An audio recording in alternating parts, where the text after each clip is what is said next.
6 days, 6 nights, and now the point of no return. The Middle East is hurtling toward an all-out war as Iran and occupying Israel exchange strikes, and fueling the most dangerous escalation yet. Tehran's war machine is on a full alert, vowing to drag America into the fight if Washington's hand is proven in Friday's attack. Enter Trump's decisive week, where the Oval Office holds a match that could ignite the entire region. Strike Iran or a deal? The world holds its breath as the president plays both sides of the war game. But two global powers, Russia and China, just drew red lines in condemnation against the Zionist strikes as lawless aggression. Iran's deficit in strikes have blown apart Israel's myth of military invincibility. Zionist air defenses failed, their bases burned, their intelligence hubs were smashed. Netanyahu's government censors the truth, but the world sees the collapse. The countdown clock is ticking. So stay with us, we'll be back shortly. Good evening and welcome to our tonight's show. Iran has launched a fresh wave of missile attacks on the occupied Palestinian territories, vowing continuous and concentrated strikes in response to ongoing Zionist aggression. The Revolutionary Guard confirmed the 12th phase of Operation True Promise 3, deploying long-range Sajil and Fatah missiles said to have pierced Zionist air defenses and struck key military sites, including the headquarters of Mossad and Unit 8200. Meanwhile, Zionist airstrikes targeted Karaj west of Tehran, prompting Iran's air defense to down an F-35 jet near Varamin and an advanced Hormuz drone over Isfahan. Explosions were also reported east of Tehran as Iranian forces remain on high alert, warning that Zionist forces and settlers will not be outside their shelters for a single moment.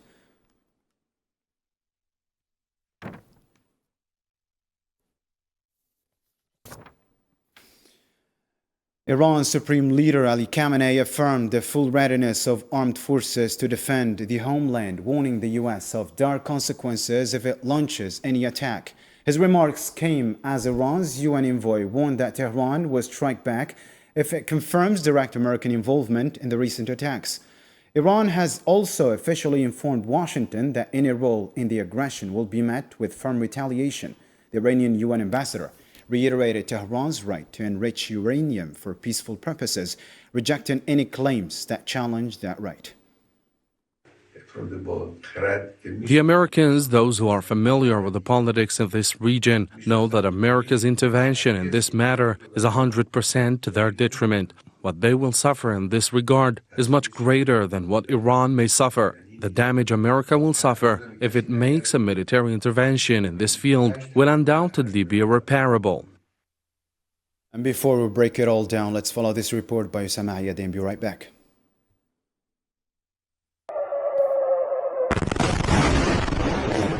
The Zionist occupation government continues its policy of fabrication and misinformation, imposing its failed security will on its own settlers before the rest of the world. After the resounding Iranian strikes that shook the very foundation of the entity, the occupation authorities are waging an unprecedented campaign of repression against anyone who dares to expose the abject military failure. The Netanyahu government realizes that revealing the extent of the losses will expose the claims of an invincible army, especially after the failure of air defense systems to protect the settlements, not to mention the reports revealing casualties at military bases and intelligence facilities. But the restriction on journalists prevent verification and confirm the entity's fear of revealing the truth. These are the moments that the Zionist repression machine tried to conceal at all costs. Scenes of destruction at military bases and energy facilities, as well as the Weizmann Center, which were directly hit amid the Zionist authorities' attempts to prevent their documentation. This is not censorship, but rather a media tactic aimed at falsifying the facts. Every image deleted, every report suppressed, every voice stifled is a blatant admission of the entity's destabilization. Iranian strikes have created a crack in the Zionist security theory, while the reality in the region continues to prove that the era of the Zionist narrative is over. The truth cannot be killed nor silenced, and events continue to expose the falsity of the myth. Today, Iranian strikes, tomorrow, Yemeni missiles. The snaps in the entity are widening, and the world has discovered the falsity of its narratives.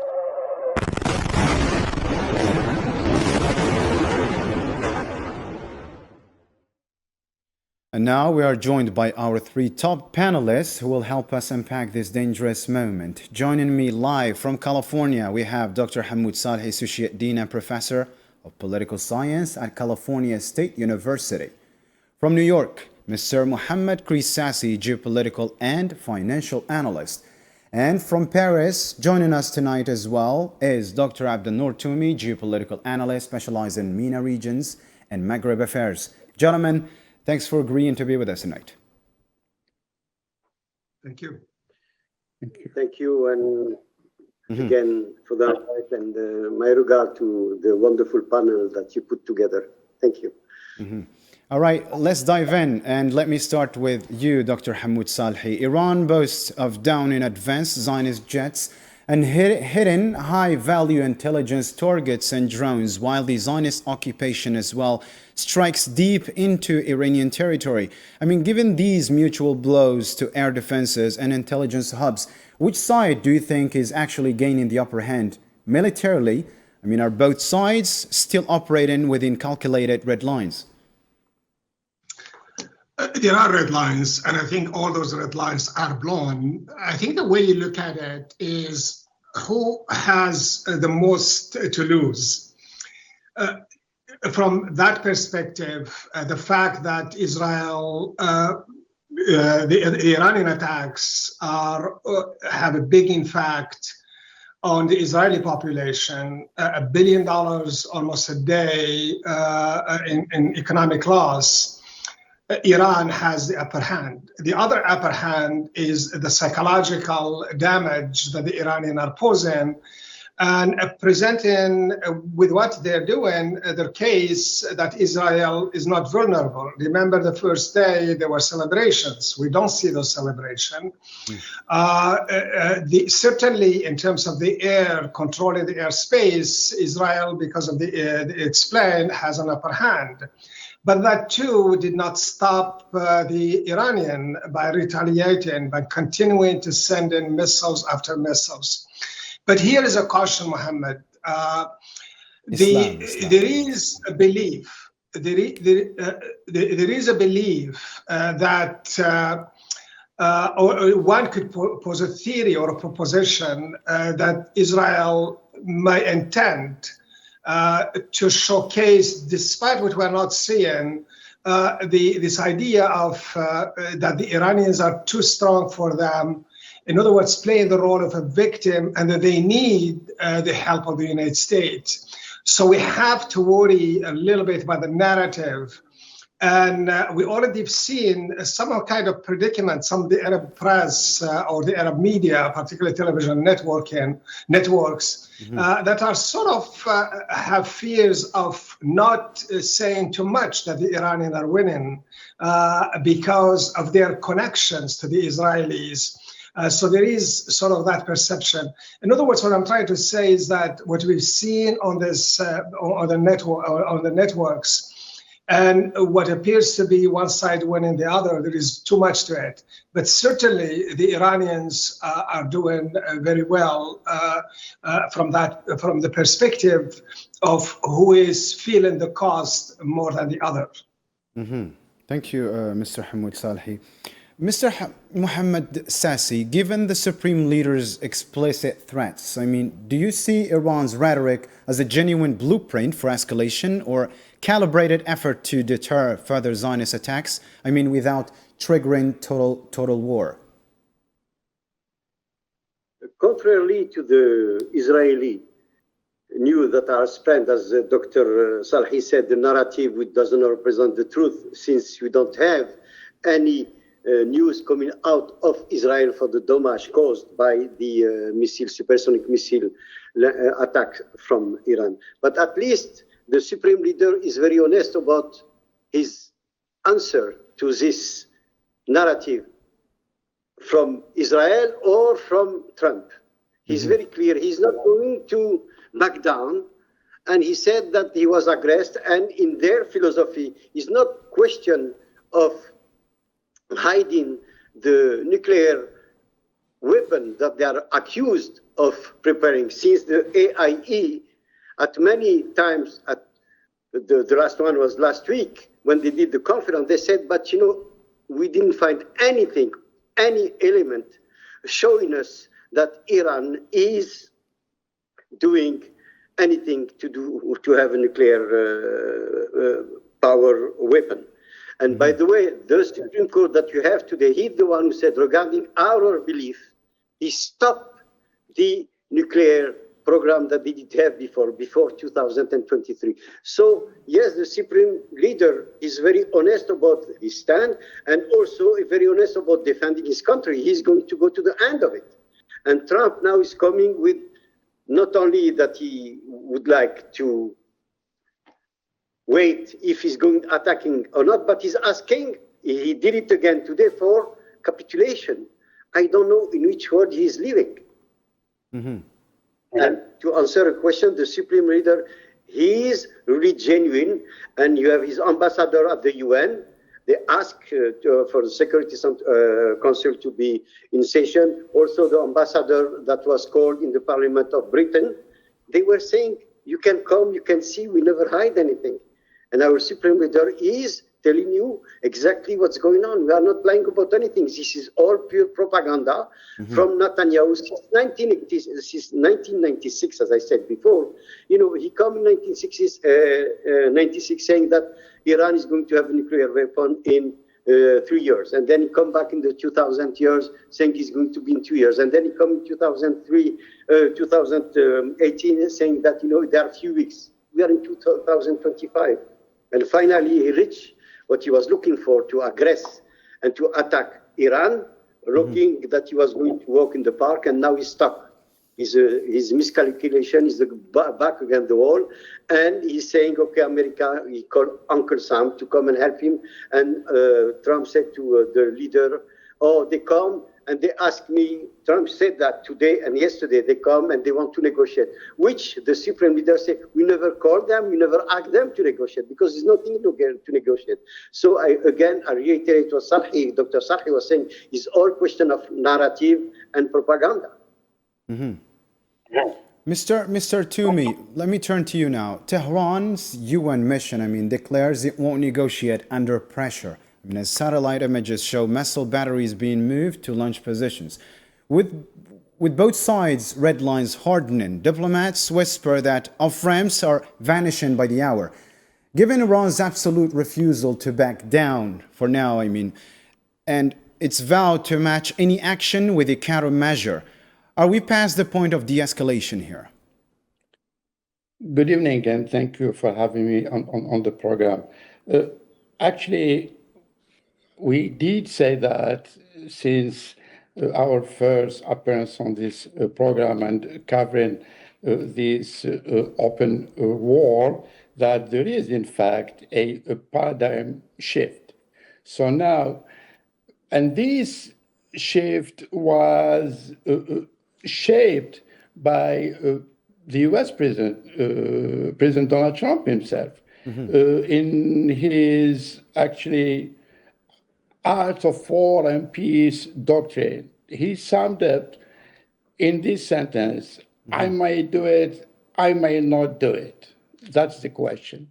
So now, this is why we are heading in the next 48 hours, which are very, very important and will be interesting to follow in light of those latest and quick developments regarding some Western leaders who are actually diving in, like France, Germany, the UK on one hand, and Russia on the other hand. Nonetheless, the only one who can stop it, and I said, is the president, the US president, Mr. Donald Trump himself.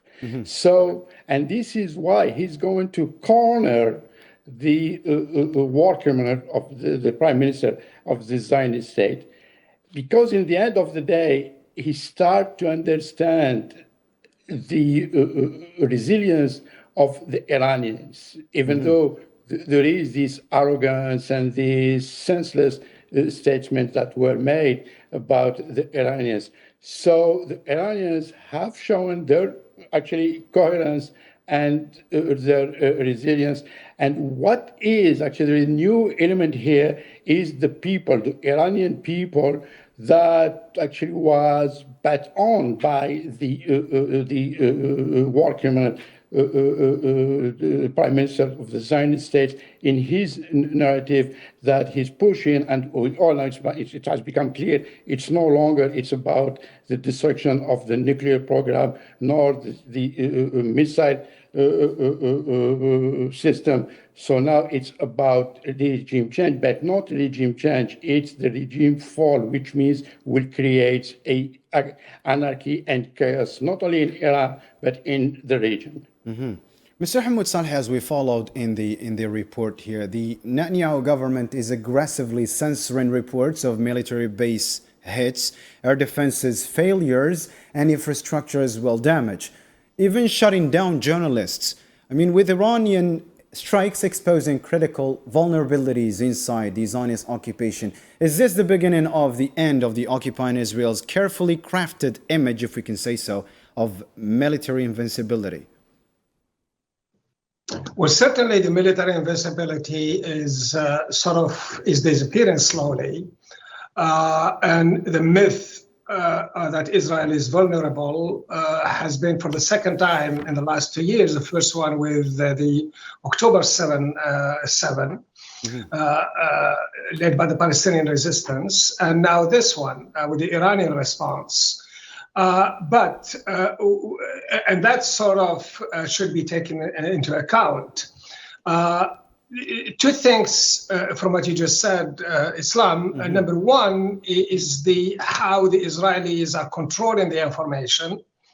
And this is persistent throughout. It's part of how they report the military losses. In Gaza, for example, the numbers of casualties is never the correct one, and the numbers that the officials present is thousands below what hospital or other organization report.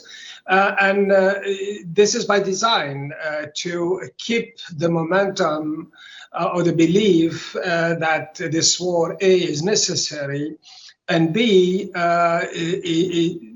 to project the idea that the damages caused by the so-called enemy are tolerable and we can endure them. So there is that. The other thing is that, again, I'll go back to the point where the idea of controlling the information is part of the war, part of the propaganda war. But in this case, we are witnessing one of the most impressive diplomatic move. If you believe one of the scenarios, this is Netanyahu is at his best using public relations to drag the United States into a conflict that doesn't want. Remember, and I always remember that when they started for the first day, the American position was that this is a unilateral action, that Israel did this on their own. Now we argued back and forth, and some people said, and Trump come back and said actually they were informed, they know what's happening. But I think unilateral function, the unilateral position, they started this unilaterally, can be accepted if you follow the reasoning that the United States wants, Netanyahu wants to make a case for the need to bring United States to this conflict. How you do it? You do it by the idea that Israel is too weak. And the Iranians are winning the war, and poor us, we need the help. And the second one is to exaggerate the threat of the Iranians. Remember, historically, it was Obama in 2009 that stated that there are some nuclear buildup in Fordo, which is a site that is now being a target. Following that, Israel used that reasoning, that threat, to build a dome that is financed by American tax money. And then I think in 2000, a couple other things happened afterwards. So the point is that the projection that Israel is vulnerable can be also overstated, because what's behind all of this power is the United States and other European. Today, the Israelis are relying on American intelligence, on other countries' intelligence to do what they're doing. So, and that's also should be also taken into account when we look at this power, Israel. By itself, Israel is not that of a big deal, but the powers behind it. Mr. Mohammed Sassi, in other words, as I asked Mr. Hamoud Salhi, the Zionist entity is blocking documentation of strike impacts from, for example, the Weizmann Center to energy facilities, while suppressing as well casualty reports in this case. For example, if the Iron Dome truly worked, why such extreme media blackouts at this moment? I mean, does this prove Iran's attacks have fundamentally shaken the Zionist security doctrine or stronghold? In one word, I should say that at present day, Israel, as Dr. Salhi said, to begin with October 7 and with the attack of last Friday. Now, Netanyahu is like an emperor without clothes. He was playing that Israel was untouchable. Israel was so strong. Israel is the only democracy who is there in the region. When you have a democracy that forbids the news, to spread the news because they want to do propaganda, as again, I will cite my two colleagues before me, to control the narrative. Why you control the narrative if you have anything to hide?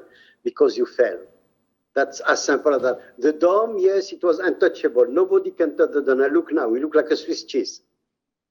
They send the missile, and every day we have this attack. As they did in Hamas, as they did in Peru, they have all this propaganda, they have all this misinformation, but it doesn't work anymore. It doesn't work anymore, and you get at the point of no return. Nobody now, except maybe Trump, believe Netanyahu. We find out that on 192 countries at the UN, 180 of them said that Israel is the aggressor. The last G7, Netanyahu was thinking that they are going to give him carte blanche. No, they did it. Beside Trump and the Prime Minister of England, all the others, they say, yes, they have the right to self-defense, but now is a right of self-aggression. Even Macron did. Even the ally of America, like Jordani, who his anti-Iranian battery was shooting at the drone coming from Iran. Now he's saying that Israel is the aggressor and it's become very dangerous. So Israel now is the war against, as I said, the back against the wall. But what can they do? What can they do beside calling, and like Dr. Salhi said, crying babies, I'm sorry to that imagery, crying babies because he bites something, it was too big to chew for him. And now he wants to drag America. But Trump, as Dr. Toumi said, one day he says something, and another day he's an opportunist. He look on regarding the whatever coming on the war and how Israeli react or how Iran react. And now they can send this threatening to say that you have 24 hours to do the capitulation like they did with the 60 days. But it doesn't work anymore. They see that Iran don't trust them. You know, we talk about the base for all this event from Netanyahu was the nuclear weapon. We find out, as I said before, with the AI, that it was not such a thing. It is like in a repeat of the Guerre of Iraq, when you make Saddam Hussein look like it was the fifth military force in the world, and finally the poor guy within 1 month is his country out of the Algiers because they want to destroy. They're trying to do the same thing with Iran, but Iran again and again They knew since 20 years that they were the target. They have a war since 1980 to 1988 with most of the Middle East people because of what they were doing and protecting themselves. I don't want to repeat myself, but we know what happened at the end of it. America left Iraq without leaving nothing except the cow. Mm-hmm. And now, again, I come back to the point that you are here today. I just would like to say something that, how can I say that? The international scene is changing. I don't know if you are going to go to the full war. I don't think, at least I hope that you are not going to, because I'm sure we are going to talk also about the Strait of Hormuz economically. It will be a disaster, not only for Iran and the region, but for the world. The Strait of Hormuz is 20%. We'll talk, Mr. Mohammed Sassi, we'll talk about that point later. Let me turn to Mr. Abdel Nour Toumi right now. Let's break it down a little bit, more. Mr. Abdel Nour Toumi, Iran proved Zionist air defenses can be penetrated at this point, and censored footage still leaking of base hits.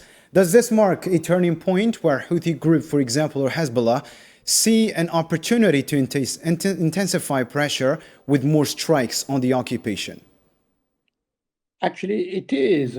Since all this, actually, the Zionist IDF showed some success in the first 2 or 3 nights on airspace, but then they were hitting back severely. So now, as far as Iran's allies who are non-state actors like Hezbollah, Ansar al-Islam, and even Hashd al-Sha'bi, and the remains of other groups in Syria, this will reshape entirely the ongoing military campaign. And this is why what we have been following on the last, actually particularly last night, and there were those actually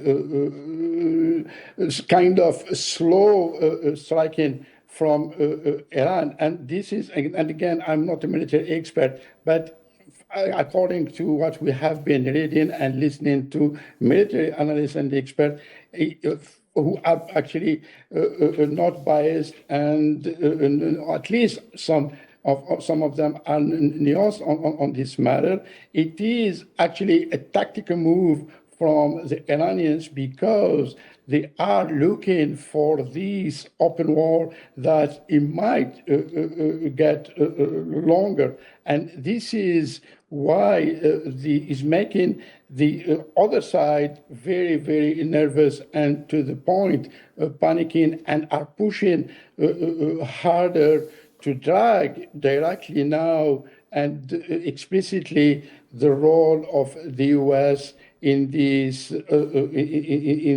war. But so far, the American president, who has been again sending all these mixed messages as a result of actually his character or his way how to manage the crisis, is actually given a slight chance or a ray of hope for a possibility for a, I would say, political solution or diplomatic solution, because again, the other side doesn't believe in that. I mean by this, the Zionist state's prime minister who doesn't believe in this. Actually, to the contrary, he wants to drag the U.S. further and create, as I said earlier, to create this chaos and push further for instability. Thank you, Mr. Abdel Nour Toumi. I'll go back to you, gentlemen, right after taking a look at the latest news on the international reactions here. U.S. Donald Trump, U.S. President, declared negotiations with Iran futile, telling reporters en route to the White House that Washington could still target Tehran's nuclear facilities, but left the door open, saying there is time to stop the war. He called the next move decisive, warning action may come sooner. and claimed Israeli strikes had crippled Iran's air defenses, leaving Tehran in crisis. Trump also revealed Iran had floated talks at the White House, a proposal he swiftly rejected. For unconditional surrender. That means I've had it. Okay, I've had it. I give up. No more. Then we go blow up all the all the nuclear stuff that's all over the place there. No, they had bad intentions.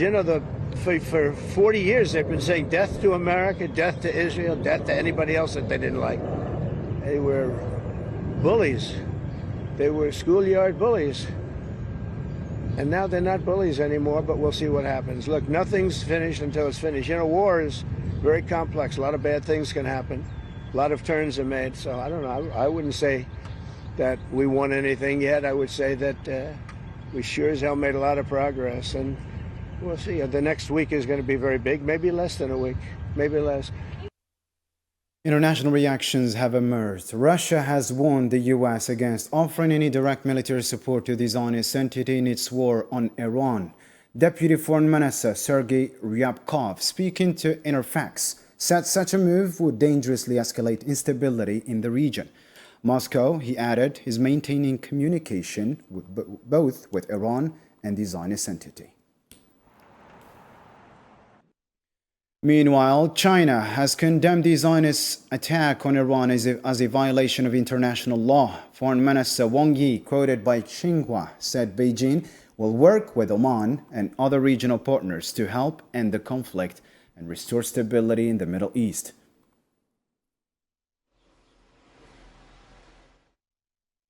Turkish President Recep Tayyip Erdogan affirmed Iran's legitimate right to defend itself amid ongoing hostilities, warning regional nations to carefully assess their response to Israeli military actions. Speaking to reporters on Wednesday, Erdogan emphasized Turkey's efforts to curb aggression across Gaza, Syria, Lebanon, Yemen, and Iran, vowing to persist patiently in diplomatic initiatives. His remarks come as tensions escalate following recent strikes between Tehran and the Zionist occupation.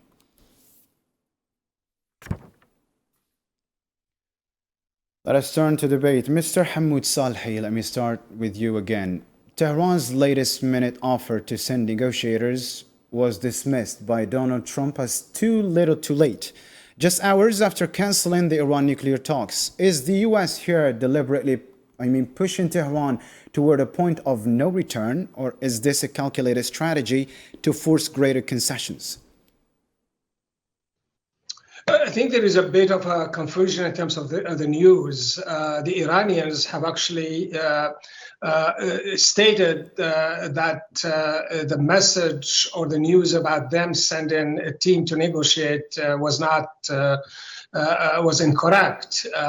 But the point and the question is well put, Islam, for the obvious reason that you could hear from the conversation or the press conference Donald Trump had that we are moving towards the final phase of the attack, meaning that when he talks about a week or maybe something less, what he's specifically talking about is that that's the time that it will take for the Americans to finish preparation for this attack.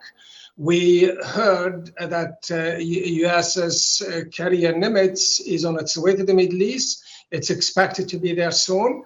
We heard also today that there is a third carrier, plus that will be going in the Middle East. Plus, you have already around 40 to 50,000 American soldiers in the Gulf region. And these are the carriers and the American soldiers are there to protect United States military assets. And also for the carrier is to ensure or to protect American carriers and airplanes from being what they try to project as a threat against the American or the shipment or the flow of vessels or ships in the Strait of Hormuz. So we are in the process of planning this and nothing, no less. Then the other thing that is really a little bit disturbing is, there is no rationale for what the American president is saying or what the Israelis are saying. From the start, we're saying the Americans made this narrative that this is in self-defense. The Iranian supreme ruler denied that today, and so his other official. The self-defense here is that Iran. So the point is, we are not talking about negotiations. On one, Donald Trump talked about negotiation. He's not truthful. Mr. Hamoud Salhi, let us include European mediators here. I mean, these European mediators claim back channels still exist, but State Department officials aren't returning calls. I mean, is this outright rejection a definitive burial of diplomacy, or could backdoor talks still avert catastrophe? No, there is no point in this. We are one correct thing that Trump said, that it's too late now. Mm-hmm. That is the only correct statement in his things. This is all for public consumptions. Even when you look at some of the positions that we heard, there is more talk, diplomatic positions, but there is no attempt. We don't hear that the Russians are sending somebody to the region and telling them to stop. Mm-hmm. Just a very good example. 56, the French, the British, and Israel orchestrated the attack against the Suez Canal, attacking Egypt for its support for the Algerians. Mm-hmm. The Algerian revolution at the time, the American told these three countries to stop it. And they made sure that the three countries stop. Where is Russia? Where is China? I mean, China is talking about meeting in Oman to go negotiation. When we have the war is in Israel, nobody is going to Israel. Nobody is going to the United Security Council and issue an ultimatum on behalf of the war to what is happening. So this is all jargon designed to catch the public relation and to give justification. The Europeans are behind it. The Europeans are 100%, including Macron, are with Israel. And they are under this projection that this myth that Iran poses a threat, a nuclear threat. No, I mean, this is more about a jargon that is designed to serve the Israeli interest. Without Iran, without projecting that Iran is a nuclear power, what will be the reason for Israel to exist? Or to amass the kind of power it is. Tomorrow, we'll hear about something else. In the meantime, Islam, let's not forget what's happening in Gaza. And that's really where the whole thing it is. We are shifting our attention from where the real cause of this problem is, which is providing, coming to the rescue of the Palestinians in Gaza, no more, no less. This is all about Iran's support for the causes that are dear to the Arab world, and that is the Palestinian cause. Sassi, with Russia warning and China condemning their coordinated rhetoric, could this dual pressure actually fracture global response? I mean, pushing Tehran toward even fiercer confrontation with the Western Bloc? Well, I think you are using the right word now. This is a war also of influence. The Western were thinking that they still the only one to run the show. As I said many times, white supremacist, racist, ex-colonialist, ex-savagist, they still have the same DNA in their vein. And now come Iran. The excuse that Dr. Salhi is erasing, I can believe in it, but it's not enough. The Iran nuclear issue is a false one. You have an organization called AIE that prove that Iran never ever intended to build a nuclear weapon. That's something that you have to really make it clear. And then the excuse that they are finding. And yes, Iran helped the Hezbollah. They helped him 15 or 20 years ago to get them out of South Lebanon. Yes, Iran was helping Gaza. Yes, Iran was helping also in one way or another with the Syria. But this is again and again a power game, influence. And then the West, all of a sudden, wake up and say, oh, we are losing our ground there. Mm-hmm. They try to use Israel, just let me finish. They try to use Israel with an easy target, South Lebanon, another easy target, Yemen. And then they go to Gaza. And Gaza, they did a genocide. At the time when I'm talking to you, 60,000 people were killed, more than maybe 100 or 200 under the ruin. And nobody's saying a peep, says a word about it. And now Iran come and they don't let them going silence. And Russia, as 2 days ago, Bravlov yesterday and his deputy minister the day before, they make a very strong declaration. Israel is the aggressor, and we ask America to get out of it. And Lavrov didn't hide what he was saying. He said plainly, clearly, you can go back to the declaration, which means in clear, he was also, in the meantime, make a delivery of missile battery for Iran to defend themselves. Mm-hmm. Then I think this is also part of the narrative that Israel doesn't want to talk about, and less Mr. Trump. Why Trump doesn't talk about the conversation, telephonic conversation that he had with Putin? Because Putin telling clearly what Israel is doing is not right. Don't get involved in it. But, you know, Trump, as usual, he was always listening only to his fantasmas. Mr. Mohammed Sassi, speaking of Moscow, earlier Moscow demanded transparent IAEA assessments of damage to Iranian nuclear facilities. I mean, what mechanisms exist to ensure impartial international monitoring of Zionist attacks on nuclear sites? Well, again and again, the two talks. What is good for them is bad for the others, and inversely. Why they don't do it? They don't want to do it. When Iran opened it, and very clearly, not once, not twice, not even, it was, I think, 1 month ago, or maybe even 2 weeks ago, they did the report. And in the report, it's very clear. They repeated it at the UN also. The representative was talking about 2 days ago, I guess. So, yes, it was 2 days ago. And he said, but we didn't find anything. But Israel, again, we talk about it. They want to control the narrative. But it doesn't go. And we talk about China. I would like to say a word about China. China, yes, it's not very clear what they said. But China, yesterday they said, well, they again reiterated that Israel was the aggressor. And China said very clearly, when he saw all what Dr. Sarhi was saying, and it was reinforced by Dr. Toumi, they are sending all this armada over there. The Chinese are doing it, which they never did before.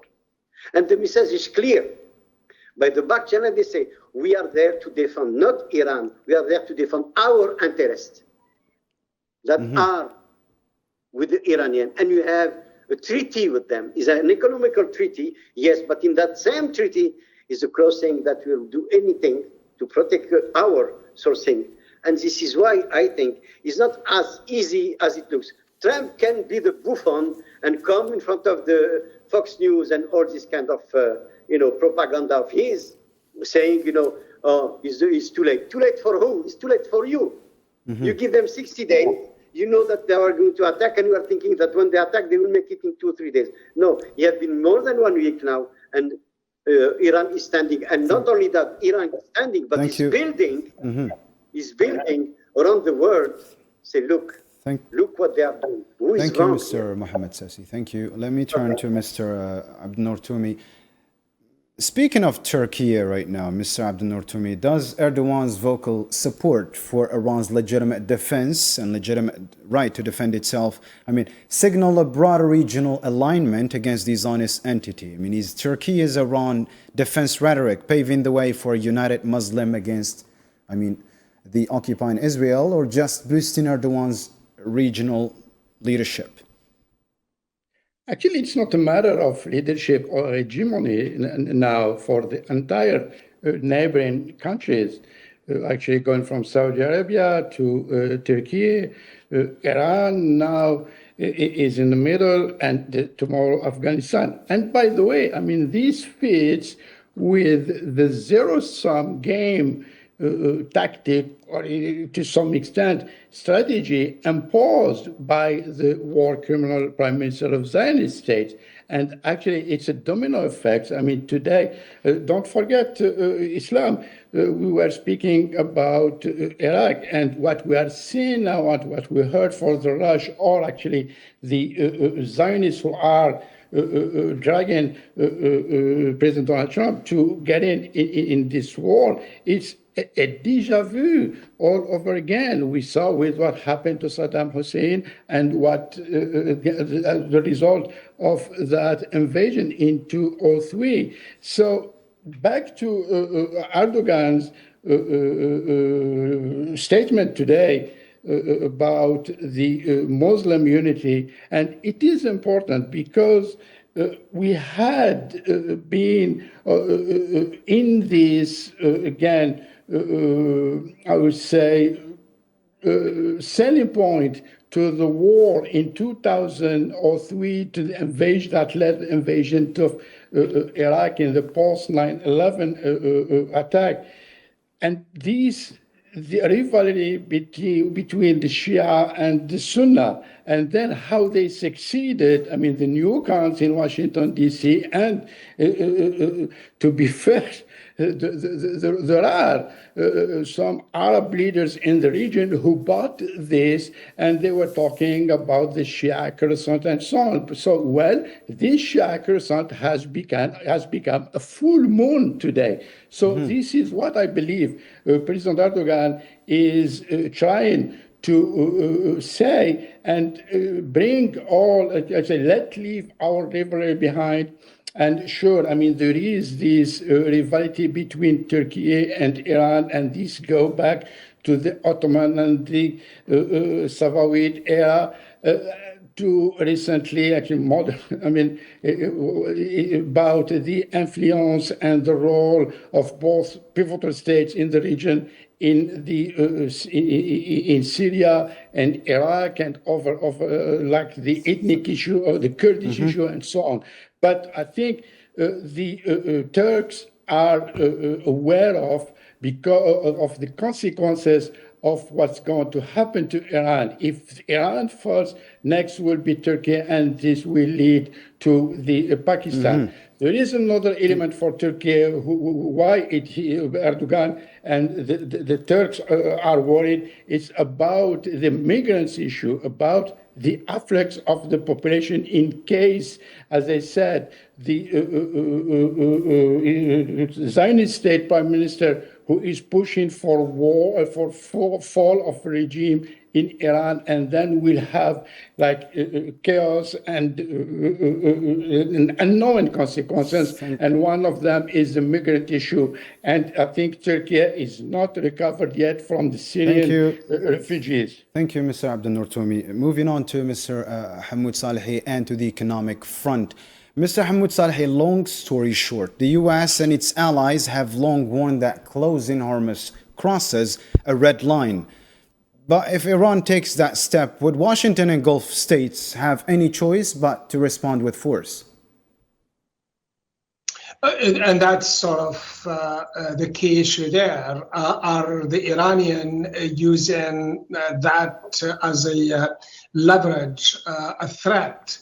But certainly the Iranians have the right to use all means necessary to protect their national interests, including doing what some are thinking they are doing. So it's well within their national interest to do that, yeah. Thank you, Mr. Hamoud Salehi. Mr. Mohammed Sassi, Iran depends on the same strait for its own oil exports. Wouldn't shutting it down cripple Tehran's economy, in your own perspective, making this a self-defeating move? Well, talking about the Strait of Hormuz, knowing that 20% of the oil in the world transit by Hormuz. And also, I'd like to go back to history before I answer a question. During Iran-Iraq war between 1980 and 1988, during the Gulf War, Iran didn't close the Strait of Hormuz. Why? The Iranian leadership understands that economic warfare can be more effective than military action in achieving political objectives. By threatening global oil supplies, Iran transformed a regional conflict into a worldwide crisis, forcing major powers, including China, Europe, and even the USA, to reconsider their position. Therefore, the threat alone serves as a powerful deterrent, as no nation will want to see oil price spike to level that could trigger global recession. And therefore, I think, and this is my point of view and my analysis about this, I don't think Iran will go to that extent, because it creates not only a world crisis but a recession, and it will be, as I said, they will be hurting themselves doing that, because the Strait of Hormuz is like also their lifeline, and they cannot afford to do anything that will disturb, for example, the manufacturing. Thank you, Mr. We have cost, you have the tourism, and so on and so forth. Thank you, I don't think they can use it as a deterrent. Thank you, Mr. Mohammed Sassi, for your analysis. We are running out of time, unfortunately. 6 days of fire, 6 nights of fury. The Middle East has faced crises before, but this confrontation threatens to reshape the region forever. As Iran prepares its next move, the Zionist entity keeps striking. The world watches. The question is no longer if, but when the explosion comes. Thank you to our guests, Mr. Mohammed Salhi or Hamoud Salhi, Mr. Mohammed Grisasi, and Mr. Abdel Noor Toumi for all of your insights. And thank you to our viewers for watching, and good night.